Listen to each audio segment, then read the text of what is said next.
रोटी बना ली गए? बड़ा हूँ क्या लग रही है ये? तो भूख लग रही भाई को सुत्ती। भूख लग रही है तो रेडियो कौन जा? भूख लग रही है। और सब्जी बनाई है? सब्जी कौन बनाई? लाल चटनी बनाई दे तो लाल है और ऊपर से घी के रखो है।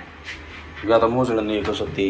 मुझे नहीं थोड़ी लगेगी रोटी के ऊपर थोड़ी लगाइए और खाइए और रस गिलास ले लिए ना तो हमें इतनी मुझड़ी है शीशी का तांड वो खंडो भी रो और जंदो भी रो है इसे चटनी बनाई है मैंने। जनता कड़ा है लेटरिंग में और के अच्छा यो डायलॉग कितना आ गया? कितना क्या हो गया इसी बात से बताऊं ठीक सर ये रोटी बांगी बांगी क्या तो बना बांगी बन गई छोटी बात से और गर्मी में देख क्या हो रही हो है ये बांगी बुंगी बना के अपना पेट तो कर लोगे।